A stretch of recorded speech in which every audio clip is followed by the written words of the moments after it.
our monthly AYLF live stream. I hope you are having a good day from whatever it is that you are watching us from.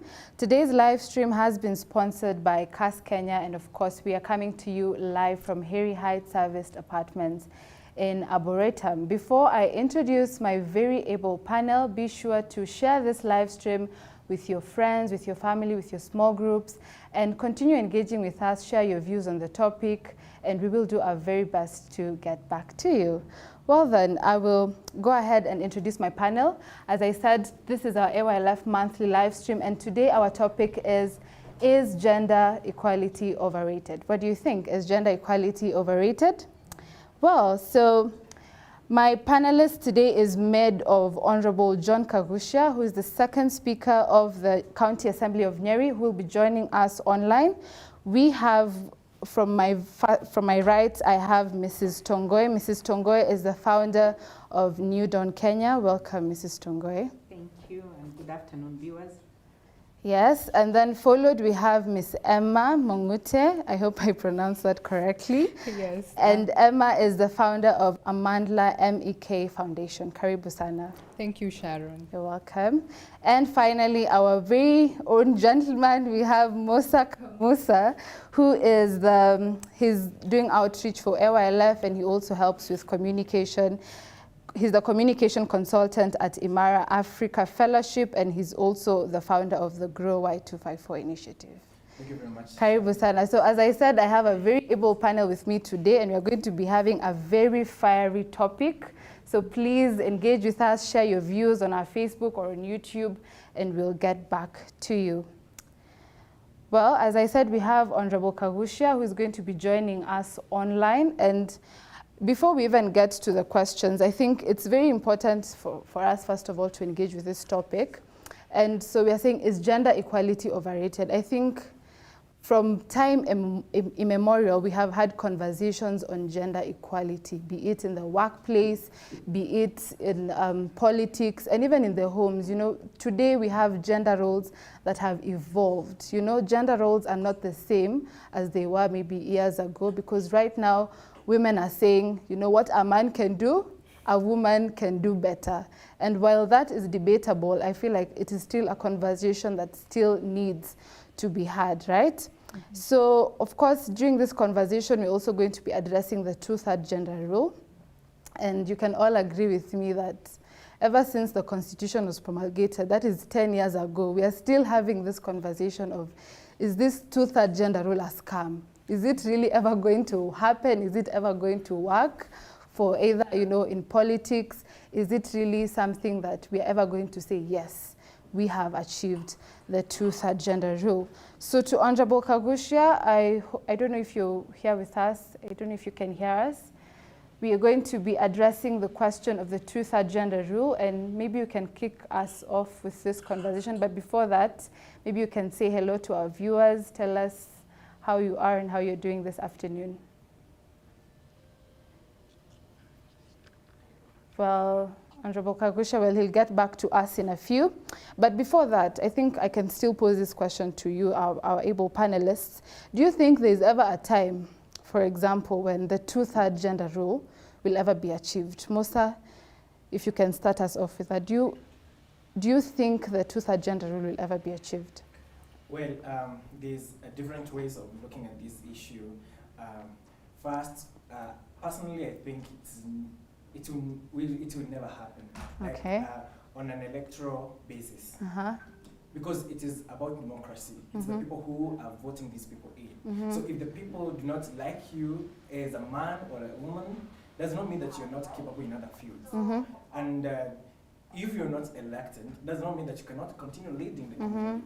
So I think the electoral gender balancing can never be achieved. However, we have seen the BBI, which is a topic which is under discussion right now, saying that after election, they will be now filling the two-third gender role by appointing more people, nominating more people to parliament, which now does not bring the democratic sense of governance that we're living in as a country. It's like now disorienting. Number three, Now, what's about the transgender? Now, because we've been speaking about this topic, okay. and we've been speaking about it during the population census that ended last year, Yeah. where, okay, we're speaking about the man and woman. Now, where is the transgender? Now, we know, so we need to get the rule that works on them, because now, removing all the other, like, pro-choice genders, we have transgender, which is God created, you know, and we need to bring them on board. So then, how are they getting fitted into this matter? So I think it's something out of this world, like it's an ideology. So to you, the two-third gender rule is a scam? It's a scam, it's an utopian, you know, it's an alien concept that can never work in Well, any democracy. if I can just maybe ask you something, because like for example, if we look at countries in East Africa, we have Rwanda, Uganda, Tanzania. For example, Rwanda has achieved the 50-50 when it comes to women representation in politics and in parliament. So when you say that the two-third gender rule can never be achieved, don't you think you're also cursing us as a nation? What do you think? Basically, that is a misinformation, because Rwanda has 61.3%. Yes, they have achieved, yes. Which is not achieved, because now the men are on the low. And so does it mean that it's balanced? It's not 50-50 either way. It's not to that gender role. And in looking at Rwanda's population, women make up to 52% of the population, and men goes to 48%. So growing up as a man or a woman, you're growing up in a woman-led community. So when you get a woman for a leader, you feel good, you know. So it also depends where we are, because in Kenya we have only a difference of 0.24% of our population difference from 2019 census. So if you look, there's a difference. So yeah, I was saying that as a point. I was speaking from a point of comparison. So do you, according to you, don't think there's a time when we'll be able to achieve that, where we'll be able to say that, okay, right now women have been represented? Because I think even in the BBI and in the Constitution, the main aim of that two-third gender rule is to bridge that gender gap that there is in parliament and of course in politics. But okay. Well, that is and I think I've loved what you've said about transgender. Maybe that is a conversation that we need to, have to discuss. But maybe Miss Emma, if you want, you can go ahead and add on to that. For you, do you think two-third gender rule will ever be achieved as a woman? Do you think it's possible? Yes, I do. So when we look at 2013, we had 16 women in parliament, and in 2017 we had the number increased to 23. So the law is clear, and what we need to note is that women make 51% of the population, right? And it's important that we have all voices represented, especially when decisions are being made, because we cannot have people who are not women making decisions for women. I mean, because they might not understand the severity of the issues women undergo.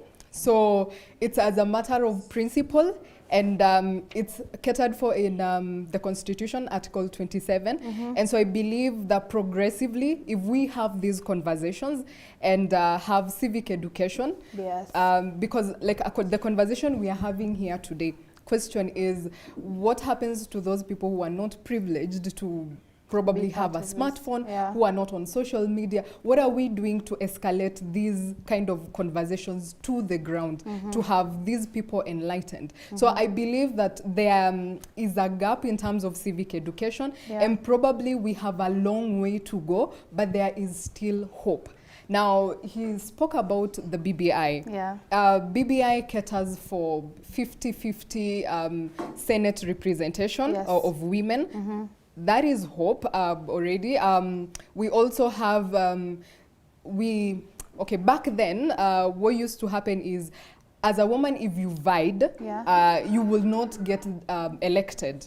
But with BBI, they are proposing that if you vie, then you will be up for nomination. You get, so then it's giving women a platform to, go out there and get more posts.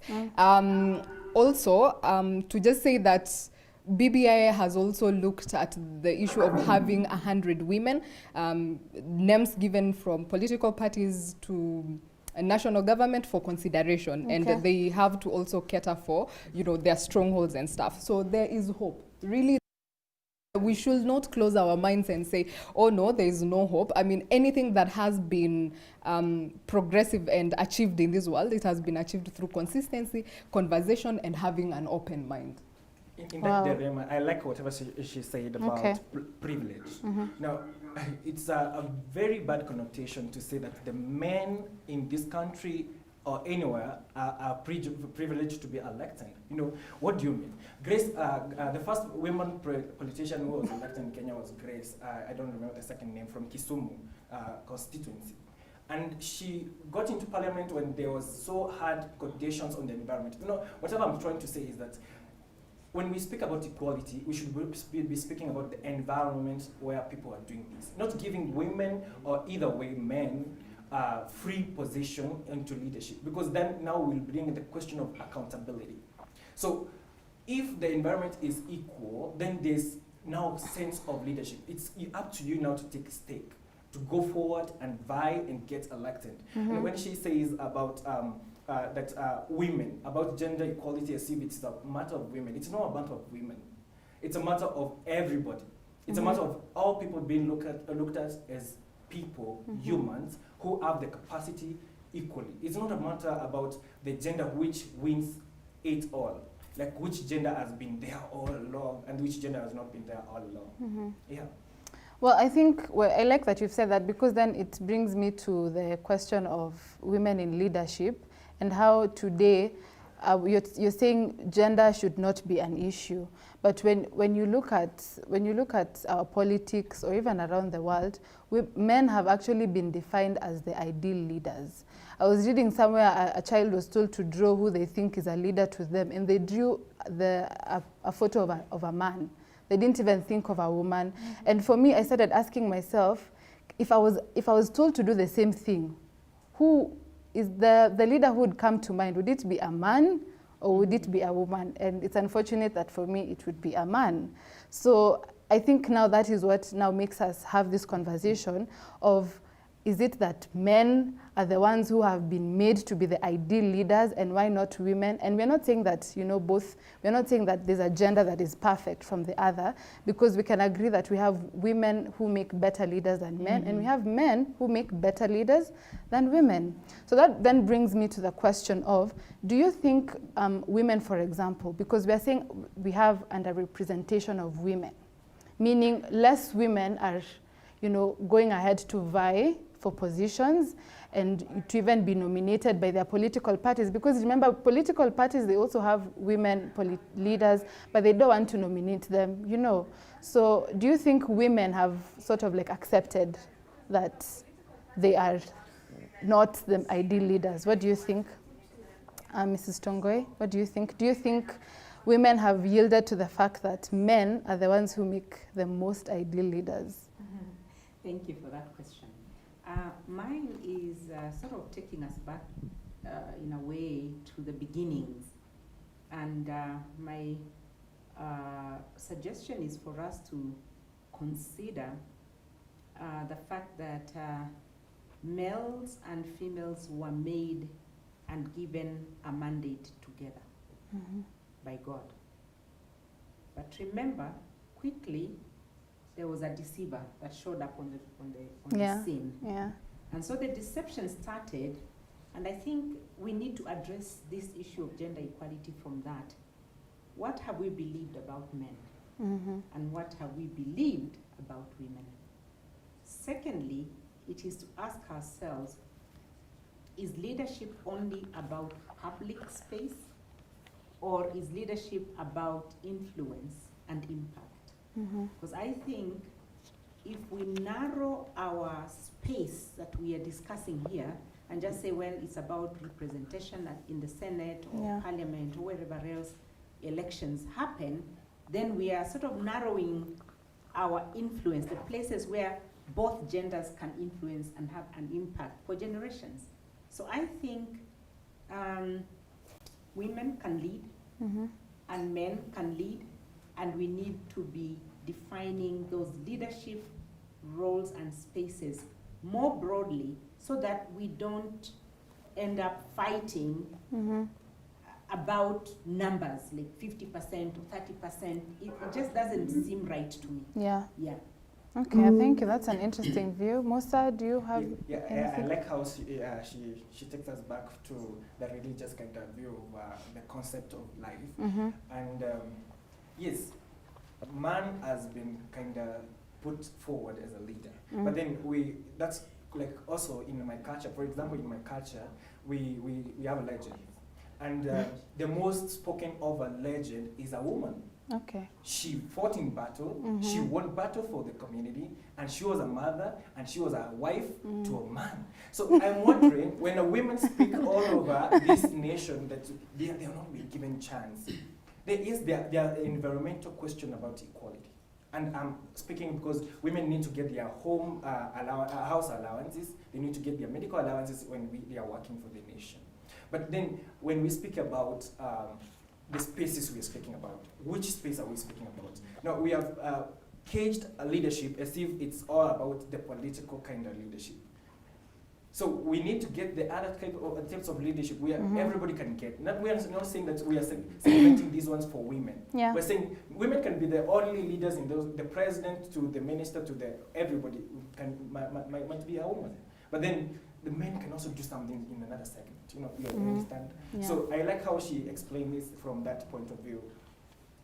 Yeah. Well then, I think also just to add on that is the fact that when you're talking now about leadership, we're not confining it just to the political space or to, for example, parliament, because we also have companies, for example, let's go to corporate. We have companies that are women-led. We have very many, okay, they're not many, but we have companies that have CEOs who are women and who are doing great things in their own spaces, in their own communities. So I think that it's good that you've brought that out, that we're not limiting this conversation to just gender and leadership in terms of politics, but also in all spaces and in all environments. So we have been joined by Mildred Ademo. Thank you so much for joining us today. She's the director of Shem Kebongo and Company Advocates. Thank you for being here. Well then, Karibu. So we'll just go ahead with the conversation. And now, just on women leadership, I think when I was reading on how women have, maybe few of them have gone ahead to maybe vie for positions or even take up leadership positions in their companies, there was the issue, I came across with the issue of psychological abuse. Like, you know how the reason most of them are shying away from leadership positions is because of the perception that has been there in the society. You know, when you're a woman, people want to question, are you married? Why are you not married? Will you really make it as a leader if you're a single woman, for example? You know, such things. And of course, even when it comes to election, most of the time, people who suffer most during elections we have is women and other vulnerable parties. So then now that goes now to the issue of empowerment. You know, for someone to just stand up, for example, I myself as Chebaiba, if I'm to say, I want to be a leader, that takes a lot of courage, it takes a lot of initiative and responsibility. So it's up to me to just say, you know, I want to be a leader.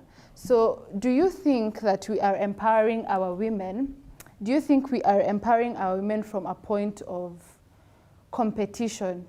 Because right now we have so many women who go into politics or whatever it is, and they go out there because they have struggled so much with, you know, competing against men. They just want to be there, they want to be the best. They don't even want to think about, for example, either their constituents or the people who are looking up to them. So I'll just direct this question to Mrs. Tongoe. Tell us, do you think that right now, today, are we empowering our women so that they can go and compete against their male counterparts, or are we doing it so that we can actually empower them to serve? What do you think? Thank you for that question. I've been a stay-at-home mom, and I'm a grandmother of 4 children, so I'm very passionate about parenting and how each child progresses. Unfortunately, I feel, and I'm an educator as well, so I feel a lot of times we fail again by defining the space in which our children compete to be either academics. If they don't succeed there, then the next thing is, are they making it in the workplace, and we then therefore give a very narrow way of defining success. And I think that a daughter who is an artist ought to be encouraged to be the best artist, whether it is in music or in fine art or whatever it is. And equally, if I had a son who was a fine artist, I would want them to be equipped to be the best, to bring the impact that they can bring into the community they are serving. Yeah. So I think we are failing in that a lot of times it's about academics, or now when they grow up and become, you know, older people, we want them to fight for influence in the political scene or, you know, other places. So we need, as a community, to really say we are not setting up anyone to be a competitor against anyone. Yeah. We need to be saying, be the best and bring the best flavor you can in the context you find yourself, as opposed to look over your shoulder. I think that's a wrong approach to human resource development, in my view. Oh, that's I love that. Mina, would you like to maybe add on to that? Not much, but as far as I'm concerned, since we are all born, we've always been competing. Yeah. In class, even amongst our siblings, I want the bigger share. I want this, you know. So because of that, we find that even outside here, everyone is fighting. You know, for example, myself, I did politics in campus. Yeah. It was hard for me, simply because I had to fight, compete with 3 men. You know, Wow. 3 boys, 3 guys, yeah? I call them boys because in this aspect, we look at grades, school inclusion, you know, all that I was doing. I was way better. My stakes were higher than as compared to theirs. But they won because guys are like, how will a girl lead? You know, this kind of things. So I was competing and fighting 10 times as hard. I had posters, I had what? Even if it was something about money, I would remove 100,000 more, you know? For example, if there was such an aspect. I'll maybe remove 100,000, the guy will remove 10, and there will be, you know, fine. You see, but that is why, for us, I find it's very disappointing in my heart. It really hurts me, because I don't understand why we are being put to compete. Why do I have to work as hard? Why do I have to work harder than a normal person? Why do I have to, you know, why do I have to be questioned, judged? Because I am deciding to take this role, because I'm deciding to be bigger, you see? So Yeah. And I think I should also post kind of an advice to the women community.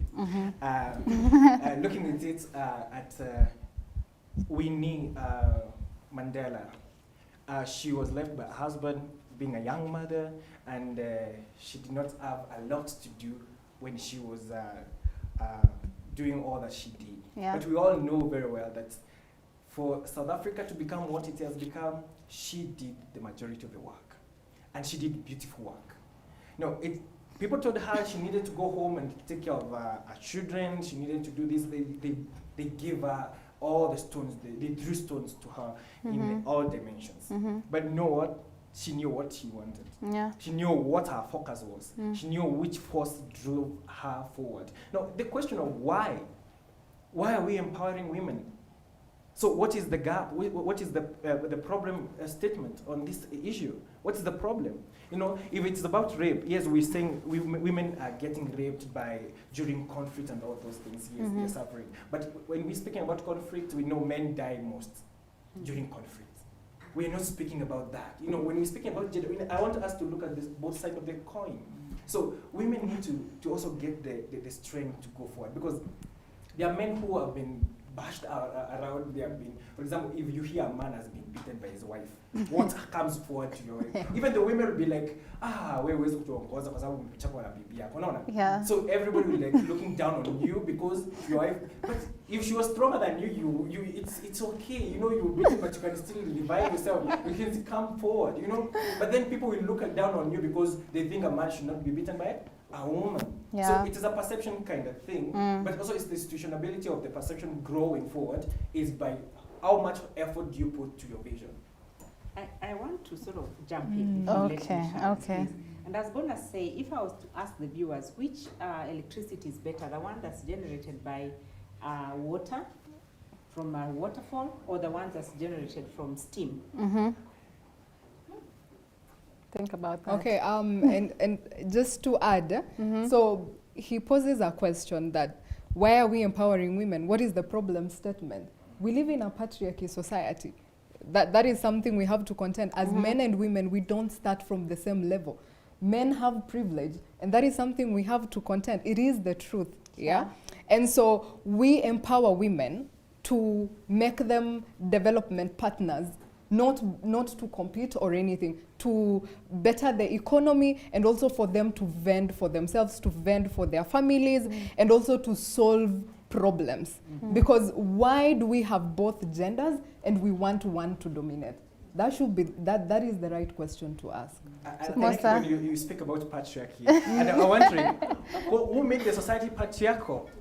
It's the women, because they are look at this, they are the majority in the population count. Okay. So if they are the majority, who is making this society patriarchal? You know, I'm wondering when we cage women outside the society as if men live alone in this society, because it's all of us. It's a problem we have participated in making it be.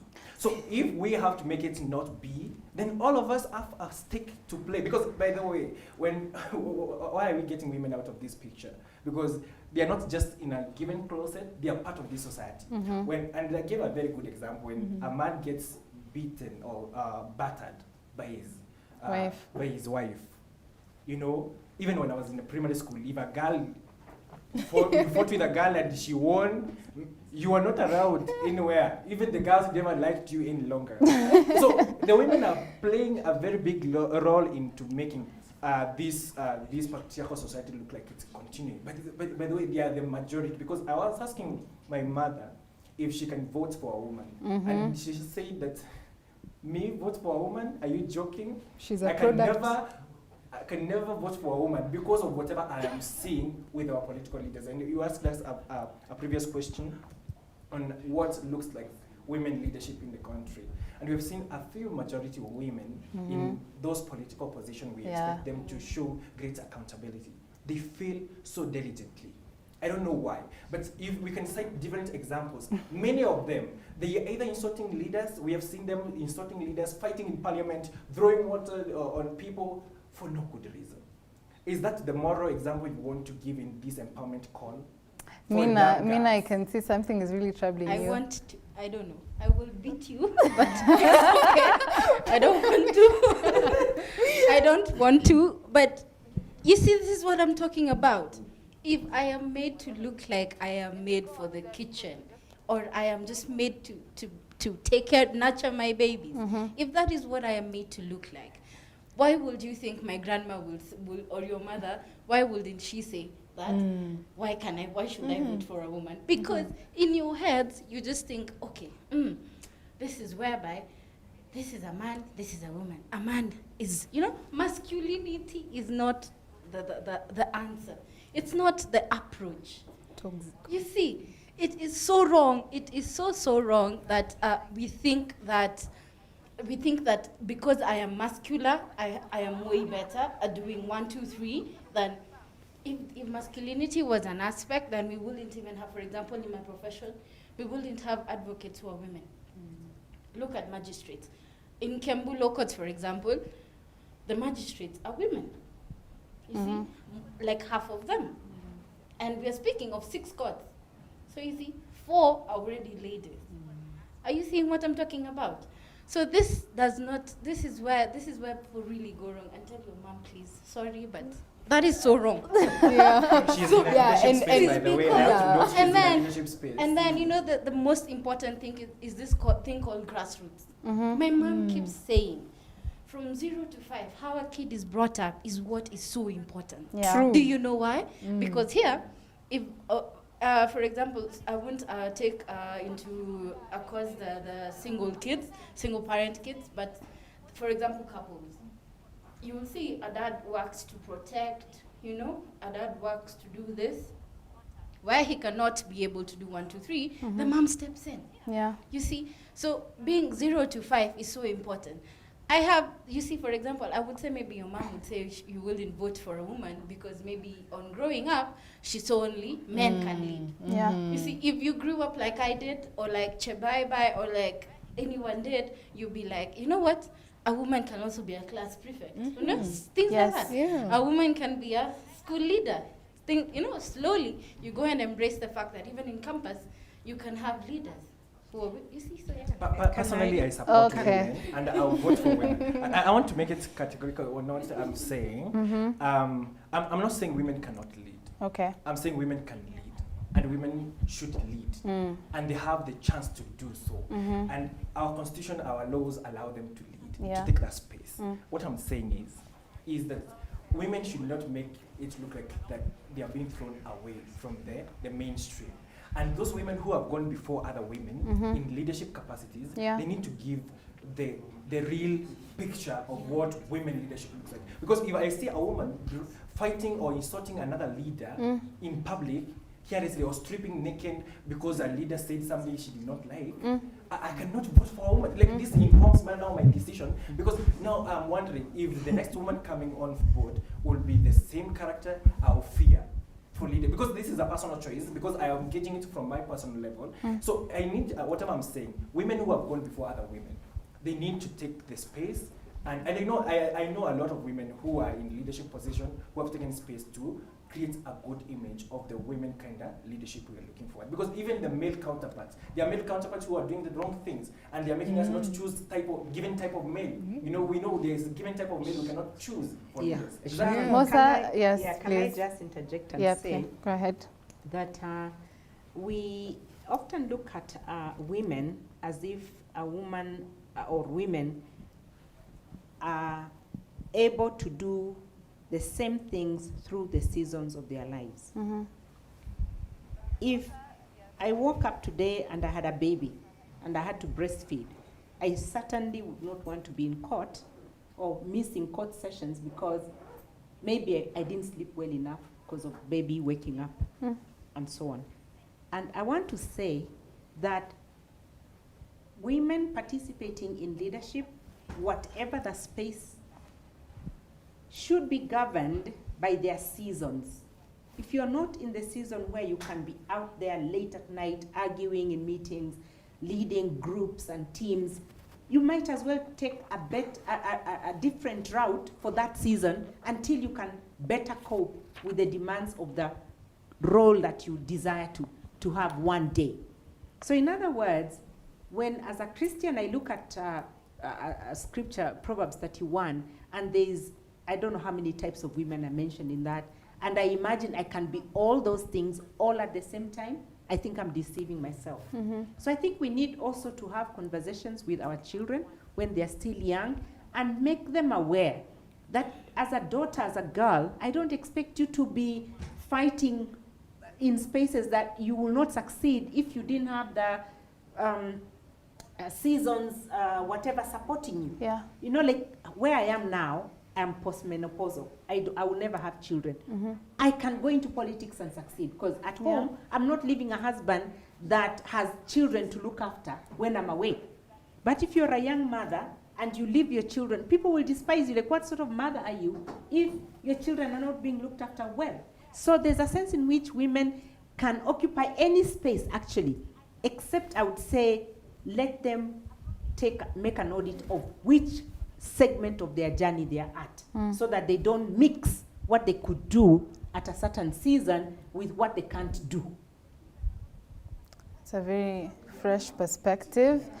Emma, I can see you shaking your head. Maybe you can just give your last view on this particular question. Yeah, and so to just respond to what she has said in different seasons, this is the reality we have to contend, that when women are breastfeeding, men are out there. I mean, they're not limited to what these taking care of children and stuff.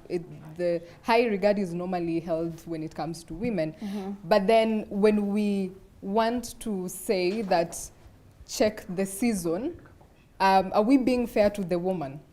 Yeah, because I know of somebody who was told because she is 33 years old to forfeit the seat so that a 60-year-old can be given the seat because they might not have a next time. That's wrong.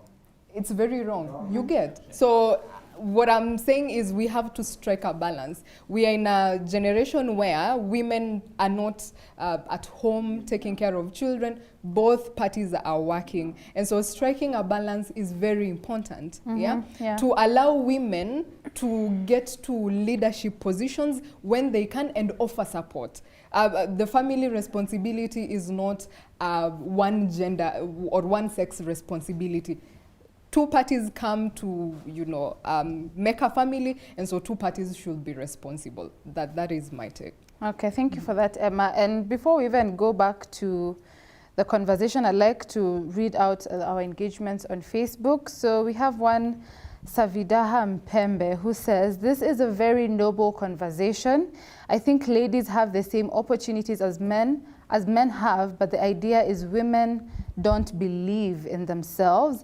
A good example is my ward in Garsen North Ward. We have like 17 aspirants for the seat of MCA, but in the 17 aspirants, we have only one lady who has declared her interest for the seat. So I think that goes to talk about, underrepresentation of women. And then we have Sarah Annabelle, who says, gender equality has not been sufficiently addressed. But remember, men are perceived strong until they show weakness, right?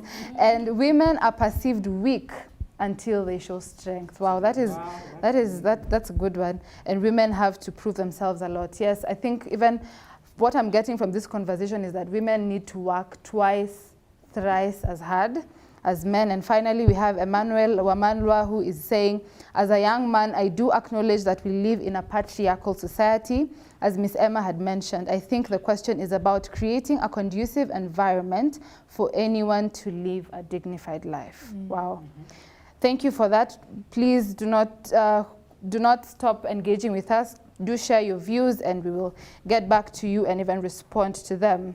So as I mentioned, we also have Honorable Kagushia, who's with us as a panelist, but he's joining us online. Honorable Kagushia, if you can hear me. So today I want us also to, thank you. So I want us to focus on now the role that men have to play when it comes to advocating for women's rights, when it comes to, supporting women. And I'd like us to take this from the point of, from your personal view, as a husband, how do you empower your spouse? How do you empower, for example, your daughter, whatever that means? How do you empower the women in your space to then again go ahead and serve and be leaders in their own capacities? So Honorable Kagushia, maybe you can respond to that. Thank you very much. I want to hope and believe that you can hear me clearly on that side. Yes, you can. And what I would like to point out is that when I am raising my girls, because I am a father of 3 girls, and I'm likely to have more girls coming in a way, I don't raise them in such a way that they will ever need favor from anyone to be able to perform the duty or to be able to rise to occasion. I raise them as though people who will compete on the same platform and the same level with any other man or woman anywhere else in the world. And this I do also to my spouse. And this with the understanding that women are not in any way lesser than men. Yes. They were created by God probably a bit differently. Like you may be interested to know that the liver of a woman is half that of a man. Wow. And that's why I was going to warn women who think as much as men do. Basically are defying the nature that is there. Because, and of course, some of them are doing it much more, and hence they to liver cirrhosis and other kind of diseases that come with the issues of consumption of alcohol because of the liver. So God created women differently in terms of the physique, in terms of even the internal organs, and I mean, even in the Bible, they are given different commands. For example, a woman is commanded to respect and be, to submit to a man, whereas the man is commanded by God to love the woman, and those different roles that are given. But when it comes to the issue of performance and the issue of what it is they're expected to deliver, women do it equally well. And I have come to discover, so long as you give women and men the same platform, same exposure, same support, women do equally well, just as men. And most of you also know, sometimes women even do it better than men, because they're also keener to details, they are more thorough, and sometimes they tend to be more passionate and committed to whatever they do. And of course, you can't leave out the part of the organization. So if a woman is given the same platform with a man and given all the support that they require and all the understanding that they require, then definitely they will shine. Of course, there are other roles that might be more difficult to a woman as opposed to a man, because whereas a man is supposed to probably concentrate a little bit more on the progress, and of course, they're also carrying a lot of burdens on their shoulders, a woman on the other side is also expected to carry out the domestic chores, which a lot of times can take energy, a lot of stress, and a lot of time. And of course, that a lot of women are also managing their husbands.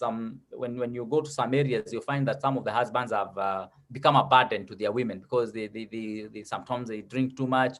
Sometimes they don't want to take responsibility as much as they're supposed to. So sometimes you find that women are also carrying men on their back, as they're also carrying their families and other home chores, and they're supposed also to participate in their own development. And that's why sometimes I think women ask for that more favorable environment.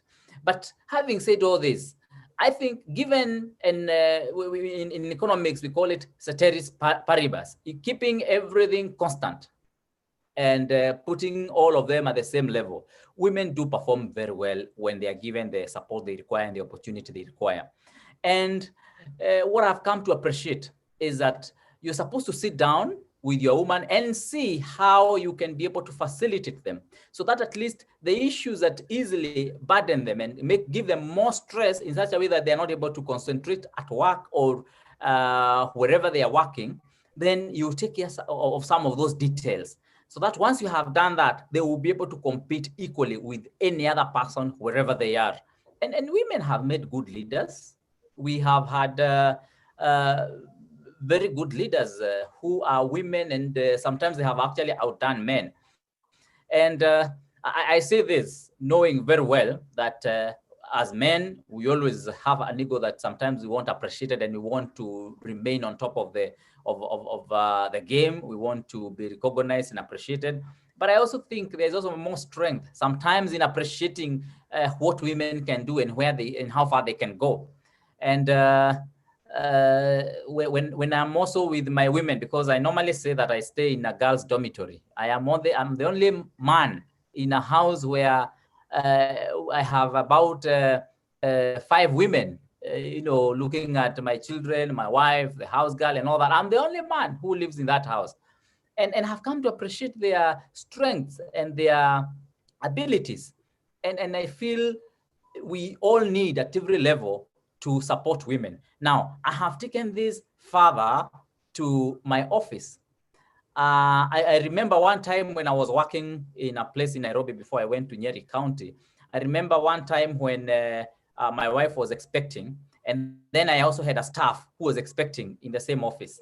And I can tell you, if there's any staff who ever enjoyed their pregnancy at work, even though we never had a crash, is that staff. Because I could relate so easily and so well with the experience that my wife was going through when she was expecting and she was working. I could relate this now to the lady who was in my office and expecting and working under me. And she enjoyed their time quite a lot.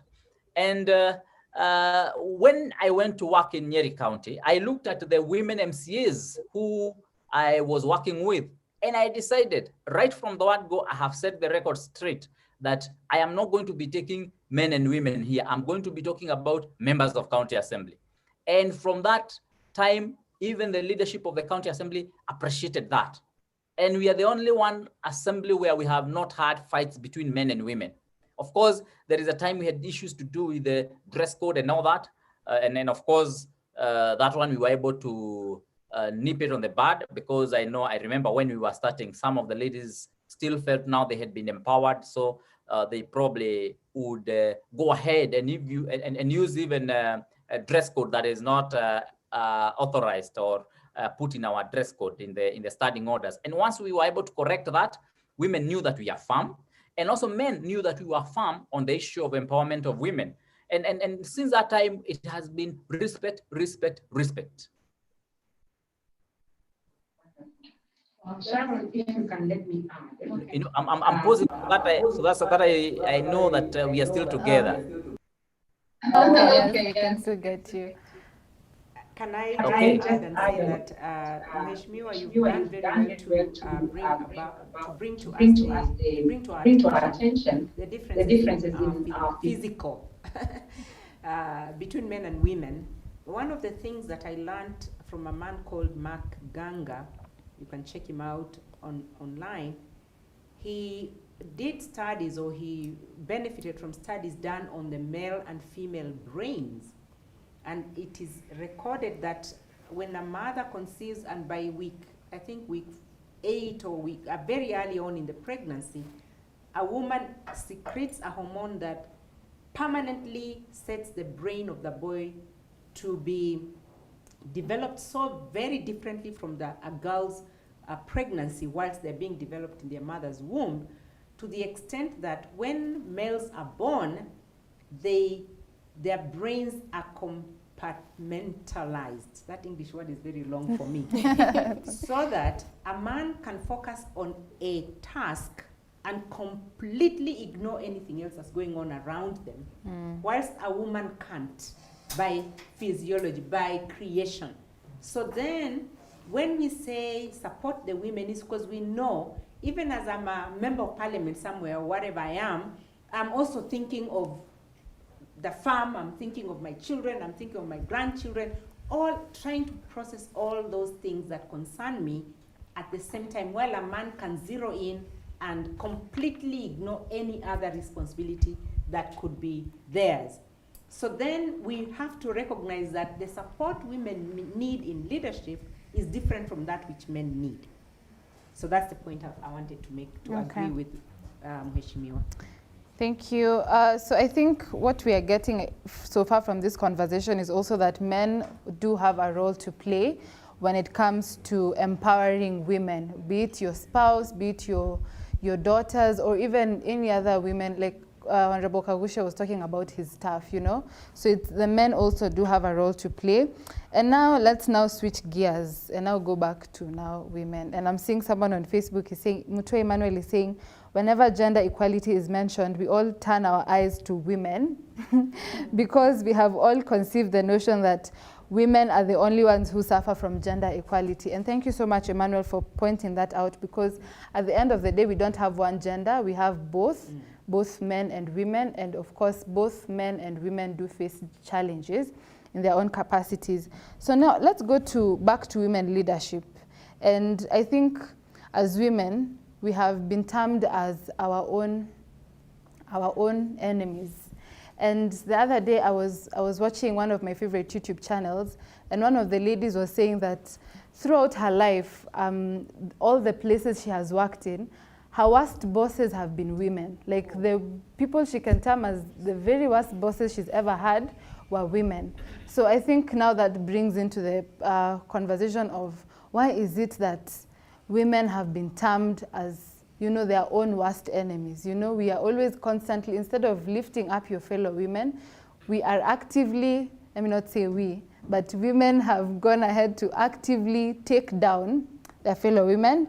And I'm going to pose this question to Ms. Emma. And even as you tell us about that, I think you can also talk about feminism, because I think when you talk about women being their own enemies, we also have the issue of feminism. And is there such a thing as toxic feminism? Because I've only heard of toxic masculinity so far. So is there any right degree, if I can put that in quotes, is there any right degree of, feminism, and do feminists have any role to play when it comes to gender equality, or are they for gender equality? Yeah. Okay, great. Wow, those are 3 questions in one. Well, we can just still go ahead and engage, but you can just answer as you please, yeah. Okay, so women being enemies of themselves is as a result of patriarchy. I keep going back to this because patriarchy teaches us that, women are inferior, we have to compete for spaces, we have to compete, for leadership positions, even for male attention and stuff. And so a woman... getting that attention.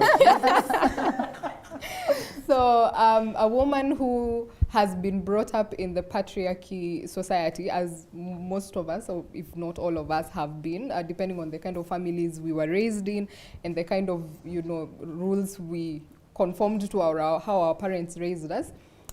We also have women who hate other women. We call them misogynists. And they hate other women because they have been conditioned, again, by patriarchy to hate other women. Okay. Yeah. So most of my successes in life, I attribute it to women. I have had the greatest support from women. I have had best cheerleaders from women, starting from my mother, down to my friends and stuff. And so to say that women are their worst enemies, well, that is subject to an individual. Okay. However, I am not denouncing the fact that there are women who sincerely hate on other women, like bluntly. Yeah, and for somebody who gives an example of a boss who is, ruthless or not the best, I have also had that, and these are things that happen. However, we need now to go to grassroots and talk to young girls and also young boys, and also call upon parents to do better when they're raising kids. So in line with feminism, I don't believe there is toxic feminism. I really don't. Feminism is feminism.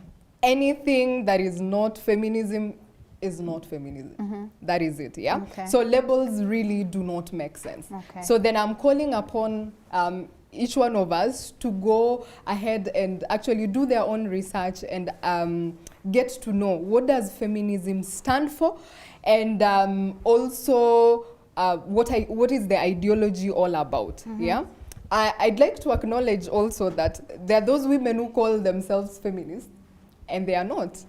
You get, yeah? So where I stand from feminism is black and white. Sometimes what people term as, toxic feminism is not. Because what we need to understand that an ideology is as strong as the injustice it has to deal, with.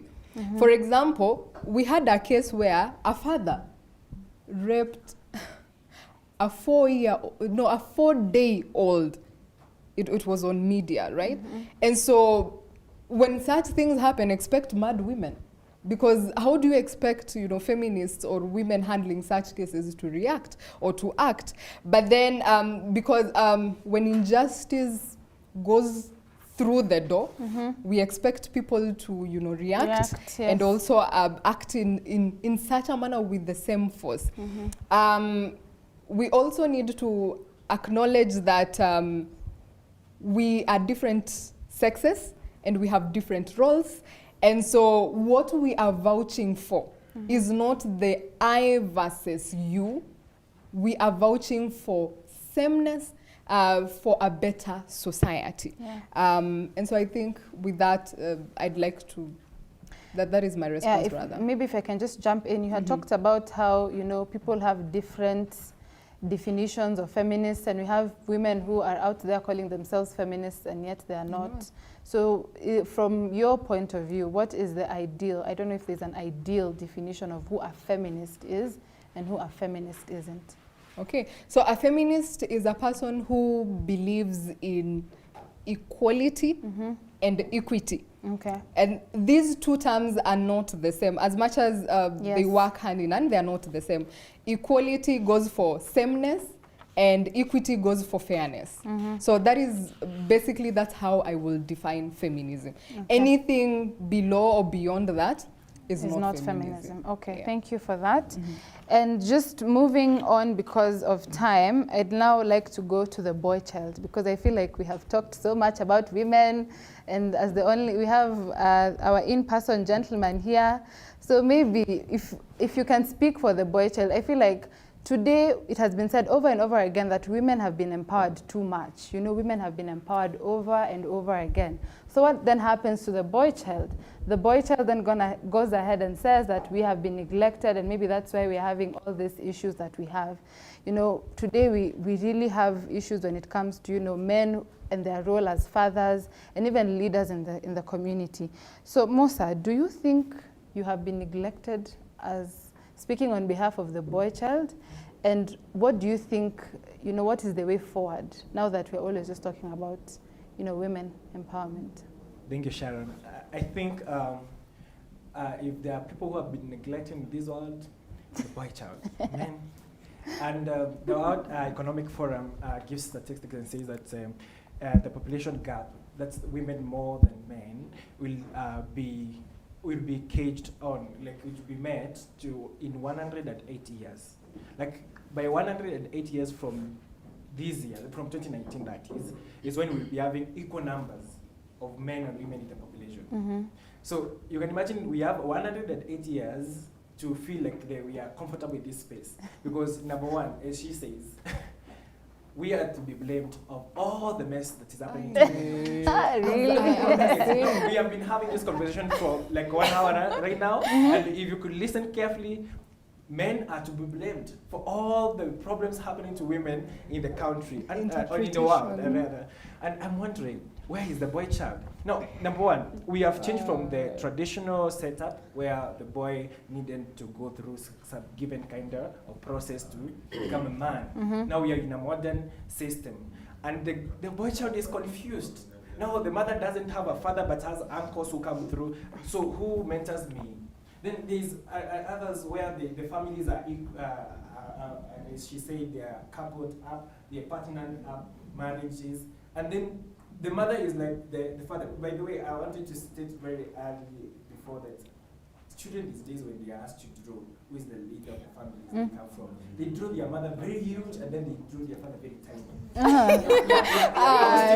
was teaching some 14, and a teacher, the preschool teacher came to call some teachers from class and asked us, there's a problem. Should I tell this kid this is wrong or is it right?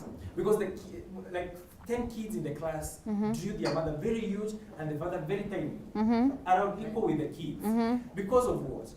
They have seen their mother being the leaders of the families and their fathers becoming unknown anything. They've seen a lot of men being chosen out of their houses they have built, they have bought themselves, but their children and their wives.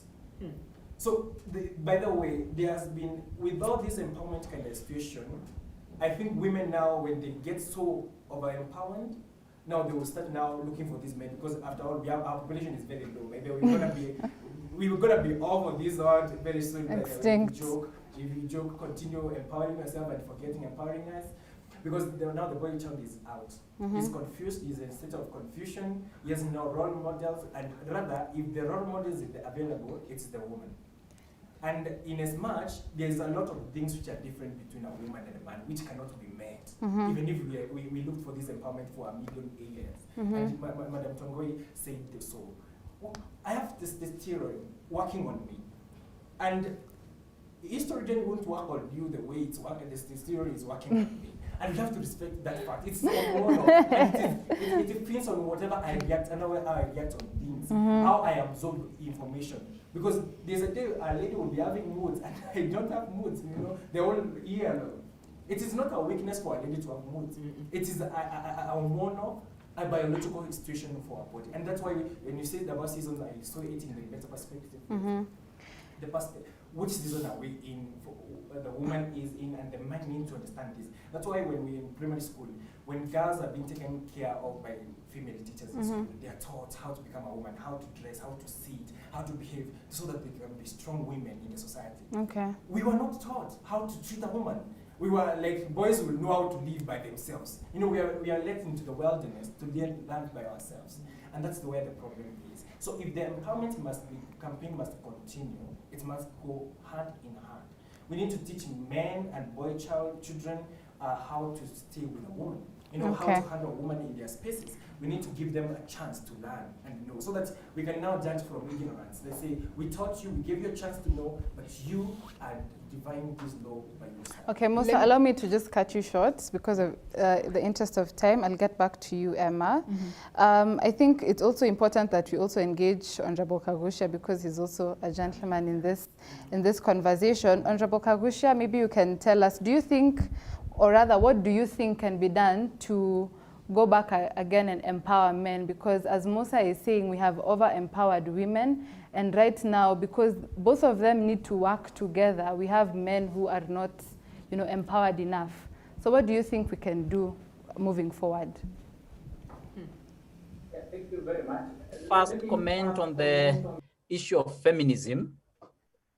I do not want to agree that feminism is just feminism, because we have, you know, when I went to school, I learned about feminism a bit. And I was taught that we have different types of feminism. We have the traditional feminist.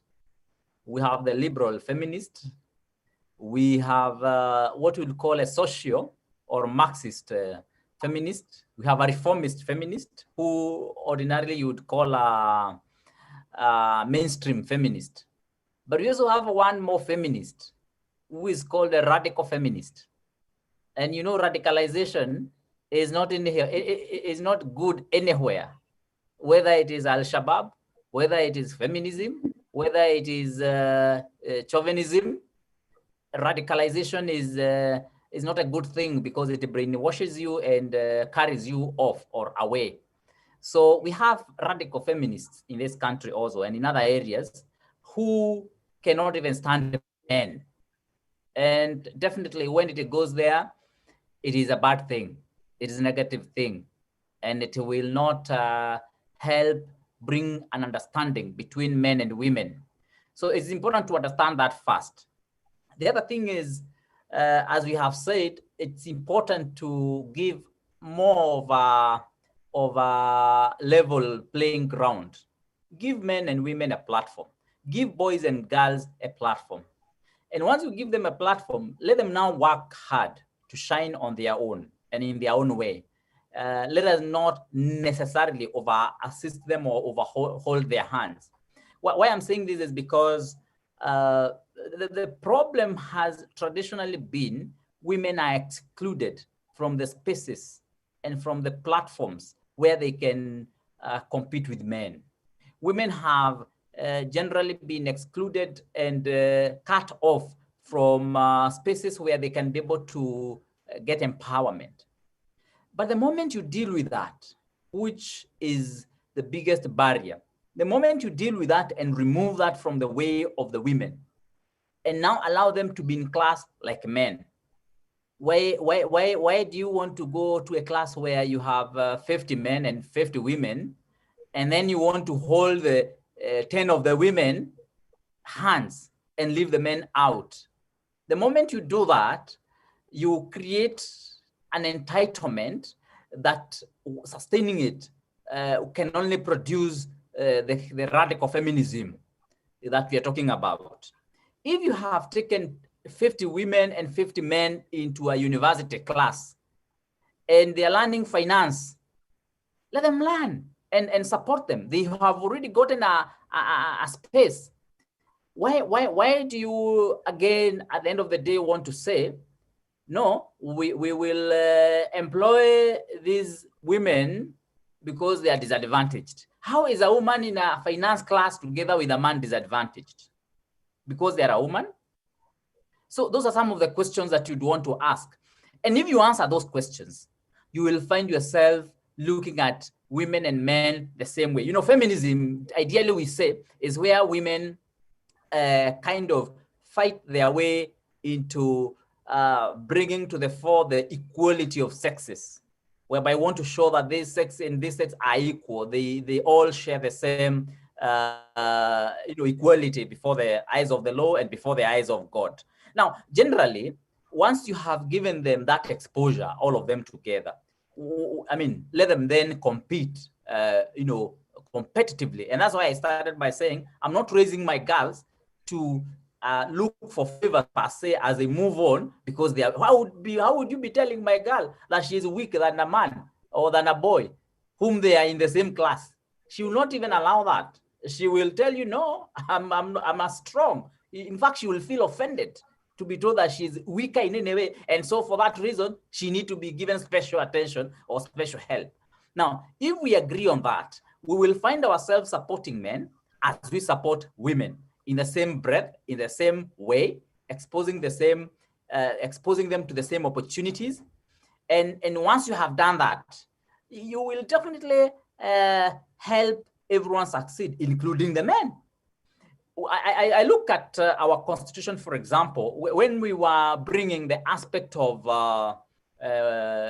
gender affirmative positions, like the women representatives. There are some clauses that had been put, what we call the sunset clauses, that we are going to bring men and women into the parliament and ensure that we have this percentage of women in the parliament. And then we are going to, kind of hold their hands. And then we are going to give them the same platform with men. And then at the end of the day, we will seize or we will remove that advantage, so that then we will have empowered them to a level that they can be able to compete. To me, I look at it like it is a cultural issue that we are trying to break by saying even women can also be leaders. We can also bring them to the parliament. And once they're in the parliament, then the nation will appreciate the contribution that women are making in our legislature. And once they appreciate that, women, as good as men, will now be able to compete for these positions. And so that's why they put sunset years in this. And of course, as you can see now, the same has been moved now to Senate, and of course in the BBI, and of course there are other issues that the political parties now are required to kind of submit a list that will show that third gender rule. Now, of course, I would imagine this is still important in the areas where people have not yet appreciated, because when we discuss this, sometimes they also assume that we are all under that exposure at this level. But remember, in some of the areas, women have not yet been exposed. There has not been that general acceptability that they are at the same level with men. And so in some communities, in some areas, in some regions, we are still working on that in the first place. So up to the point where we can be able now to bring all of them at that level, then at that point, you just need to let them move, all of them at the same time, in the same way. And each one of them will compete, and you will be surprised at the results. At the end of the day, you will see, you probably will have 50-50, or you will have even sometimes even more women than men. And so what we just need to do is do not neglect anyone. Do not neglect the men. Do not neglect the women. Give them equal opportunities. Give them equal chances. And advocate where communities and regions have not yet accepted that men and women are the image of God and that they are all supposed to excel as much as everyone does. Those are the areas where we need to do a bit of input. Thank you for that, Honorable Kabuchi. I think you've spoken to many doubts and questions in the panel. But now, because you're short on time, allow me to just go straight ahead to the final question for today's conversation. And this, of course, is addressed to Mildred. I think as growing up with a mother, for example, who has, influences, or rather when we're talking about how gender roles have evolved, now women are also performing their roles at home and even at the workplace. So growing up and being able to just see your mom be able to balance those roles because she's balancing, yeah? So what are the lessons that you've been able to draw from that, and how has this affected how you now also interact with your male counterpart either at work or any other place? Thank you for the question. So first of all, most of you know my mom. Yes. She's a superwoman. And my dad is also a super dad. Mm-hmm. So my mom has all these qualities. She's a mentor. She moved her way all the way from in the banking industry, from a teller to a vice president. That's like a whole thing. Yeah. So she worked for 30 years. So I will see her in the morning, she's up. She used to leave the house, but she's awake at 4, she's out by 5:30 to go. Kwani, is it running away or where is this? Yeah. You know? But kumbe, there's the aspect of she would make sure she's up, make sure the breakfast is done, make sure what we need as kids, yeah, is there. Go, make sure she has done morning mass, and then go to the office for her meetings, and the day runs over and over again. But again, she still will have time for, you see, Saturdays and Sundays, for lunches and such situations, to spend time with us. So there's no point she would lack. You know, we will not see her, we will always see her. So she even teaching us the religious aspect of life, teaching us how to cope with people, you know, teaching us that, you know, we are 4 girls, 1 boy. So you can imagine. Yeah. There are only 2 men in that house. So you're being told that this is your brother, and as much as he's your brother, this and this has to work in hand with you as a girl also, you see? Not because he's a guy, he should lack this, you know? Simply because he's a boy, he should actually have this as well, you see?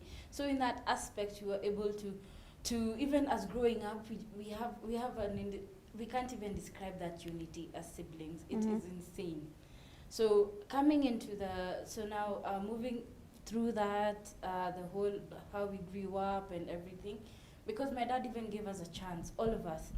All of you are going to school. All of you have to pass, you know, all of you have to study. We were given the same equipment. There was everything the same level, you see. So even going to driving school, my grandma thinks driving is only for boys. Yeah. So even when I started driving, she's like, unaenda ukweli. You know, she couldn't believe, because she thinks only, maybe my mom, because she's a grown up, maybe she can only drive. So in this aspect, I was able, you know, from that is a lot of being cultured. For me to be able even have to have the energy to even run for a sitting campus. Yeah. You know, I was cultured to see all these things, even through my mom used to tell me, if I can lead a team, if I am a manager or whatever I am, you can do 1, 2, 3. Well. So from that, I got leadership from the same as even now, like in the office. In the office, the role I have is of leadership, management, and all that. So I am able to even myself wake up early in the morning, do my workout, go for mass, come to the office or go to court, you know. They say make sure I have time for dinner, for going home. I also go home, I offer to make dinner at home, you see. So I'm home by maybe 6, I make dinner, people eat, you see. Same thing over and over again. So in this aspect, I think also I'm able to relate with people. Even in the office, I don't see a man and a woman. I see colleagues. I see advocates. Yes, yeah. Yeah. Thank you for that, Mina. And I think, as I mentioned when we were starting, this is one fiery conversation, and I don't think we can even ever have maybe a conclusion to this conversation. But because we are short on time, allow me to just read 2 of our engagements that we've had on social media. We have Beryl Maritime, who is saying that women get into campus with a lesser grade to men. They can compete with men for leadership and also have a women's seat. Men do not have that. In this conversation, we should not shut out men as if they are not part of the conversation of equity. That is very important. Thank you, Beryl.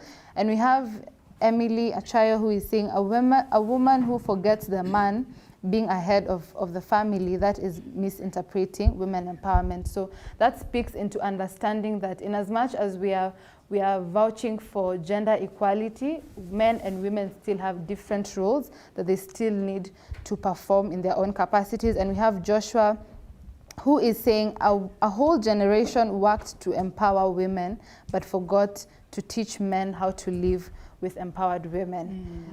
That's very true. So I think right now we can just, you know, give our parting shots. As Honorable Kagusha, you can also give your parting shots. If there's, you know, anything that you want to say, even as we wrap up this conversation, please feel free. We'll start with Musa. Musa, is there any parting shot you have for us? Yes, I think, and as most of you have mentioned in this conversation, we need to make the environment favorable for all humans. Yeah. Because I don't understand why I got a grade in Form 4, 64 points, a lady goes to the university, I don't go to the university. We were in the same school, we in the same teachers, we in the same resources, but then, and that doesn't look like no equality. It looks like it's now good equality now, this is working for us. So whatever I'm saying is, we need to look at the environment. Let's equalize the environment and give, as Honorable Kabusha said, let's give them a fair chance to play the game, having given them the equal environment. When we say a woman should vie for a political position, let's say political parties must have these policies. They have to have equality policies in these levels, that a woman can become the party leader, a woman can become these and these and these and these. We outline them clearly and get the public to understand what it looks like. And also number two, this starts from the family ground. Yeah. How do you behave at your home? You know, how do you lead your home as a woman and as a man? And how do you tell your children to behave? You know, for example, at our home, we cook, all of us. All of us have the right to cook. And all of us have the power to cook. Though obviously, where I come from, men don't cook, but then we still cook. But even though we are not allowed by our rules. You know, obviously rules are set there to guide continuity and order. Yes, obviously we cannot have to cook with my mother in the kitchen because we would disturb each other. So I can cook when she's not there, definitely. But what I'm saying is, let the environment be equal. Okay. Let the women not be removed from the space, and let men not be removed from the space. And then we also need to include the intersex genders and other genders which are coming up, and give the conversation equal play. Thank you. Thank you for that. Miss Emma, any parting shot? So mine is very short. I'd like to say that if development is not engendered, then it is endangered. Wow. I'd like to repeat that. If development is not engendered, then it is endangered. And so a call for all of us to have a society where we are free of sexist ads, stereotypical roles, objectification, underrepresentation, and let's vouch for equality and for a better humane society, for the greater good of all of us. And also a call to the organization to see that they get these conversations to the grassroots, because I mean not everyone is able to have a chance to be and hear about these conversations. We need to have more people represented, and especially those who matter, like all of us. So yeah, that is it. Thank you for that. Mildred, do you have anything? For myself, first of all, I am so grateful for this opportunity. And like Sharon keeps saying, this is a conversation that will never stop. It is always repeated, but the problem we have as human beings is implementation. We say we will include, but we fail to do that. Yes. Because if you see places that have inclusion, they're maybe doing a bit better. If I would have 5 of me, maybe it would be different. Yes. You see, that's what I always say. Let me have like 10 of me, like directors everywhere. Let's see how that will play. And then we have a big step, we have a problem. We need to put in the aspect whereby if I'm doing something, I need to show the world that this is how I can do it. This is how a woman can do it. This is how a man can do it. So that it doesn't seem, okay, only men can do this. Only women can do this kidogo too. So if I show, like we lack the examples, if I have the examples and all that, if I show this, then this will give even Musa's mom the aspect that, you know what, they can actually do this. Thank you for that. Mrs. Tongoy? Oh, thank you, Sharon. My parting shot would be, I think if this conversation is about Africans all over, we probably could emulate Norway, the country, that has really given thought and practical application to this gender equality conversation, where males are able to take paternal leave to be with their children, to support their wives, and women that have children are given the support they need to continue working, to continue their career paths, even as they are receiving remuneration from the the workplaces. Finally, I want to say that surrounded here by so much technology, and our phones are miniature computers, if there wasn't the software, the hardware would be of no use, and vice versa. So I think we need to appreciate that each gender comes with its strengths, and none is better than the other, and that we can learn to embrace the strengths that come from the software and those that come from the hardware, and work together for the betterment of communities all over. So that's what I would have to say. Thank you for that, Honorable Kagushia. You can also share your parting shots. Wrap up the conversation. The last speaker has put it so well. In fact, I wanted to raise the issue that we all depend on each other. We all are important, and we complement one another, men and women. So when you put the analogy of software and hardware, it comes out so well. And once you know that we are supposed to be complementing one another, then definitely we know that we are not supposed to be competing. Because why compete? This competition between genders and sexes is what is destroying us. We're not supposed to be stereotyping that because a woman poured water on another, how many men have poured water on other men or women in the past?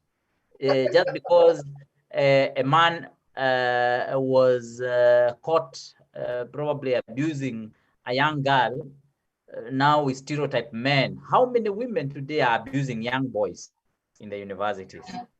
You know, so we must not stereotype. If you do something wrong, it is personal, you take personal responsibility. You don't have women carrying the burden of one woman. You don't have men carrying the burden of all men. Let us treat individuals as individuals, mistakes as mistakes. And then we be able to stop that competition and just know that we all complement one another. One gender is as important as the other gender, and we all can survive without one another. Today, if you tell me to go and do the things that my wife does in my home, in terms of her gender roles, which I would not mind assisting and helping. But you know, even when you're assisting, at the end of the day, these gender roles sometimes are so natural. They come so naturally. If you tell me to do all those things, it may not be very possible for me. If you tell her, for example, also to go and do all the bargains and negotiations and blah, blah, blah, and all the burdens I'm carrying, the loans and everything else, and all the stresses for the family, sometimes, you know, it doesn't also, you know, but at the same time, at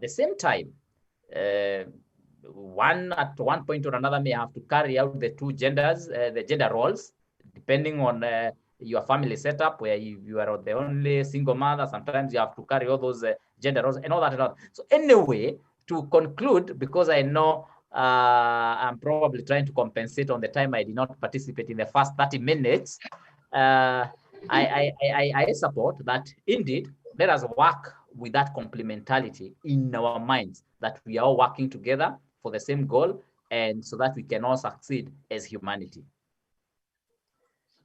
Thank you for that. Well, this has been one engaging conversation, and thank you so much for joining us. Thank you for being with us, and of course, engaging with us on our social media. Asanteni sana.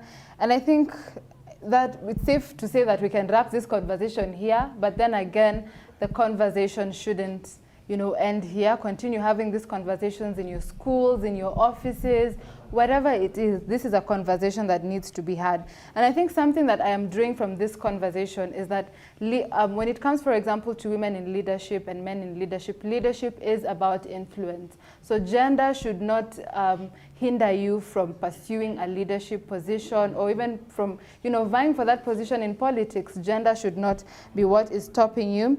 As well as women, both men and women should be given the same equal opportunities, because no gender is lesser than the other, no gender is better than the other, and what we need to do is we need to understand that we are here to complement one another. And finally, women can also lead. I think that is something that I've also gotten from this conversation, is that women can also lead. I think we shouldn't sort of put ourselves in those spaces where we still term ourselves as the vulnerable, as, you know, people who can't really go ahead and do it. And we shouldn't be we shouldn't vie for these positions and we shouldn't take positions so that we can compete against men, but we should do it for the whole sole reason of service. Yes. So thank you so much, everyone. And I think a big thank you, of course, to our hosts. That is Harry Heights Serviced Apartments here in Arboretum. Thank you for hosting us today. And of course, our sponsor, CAS Kenya. This would not have happened without you. Thank you so much for making this possible. And a big thank you to our panelists. As I said, I had a very able panel with me today. Thank you, Honorable Kagusha, for joining us, online. Thank you for, making a contribution to this conversation. And of course, thank you for making time for this conversation. Thank you for engaging with us. As I said, even after we wrap this up, continue sending in your messages on social media, and let's keep the conversation going. My name is Sharon Chebaibai. I have been your moderator. Do enjoy the rest of your day.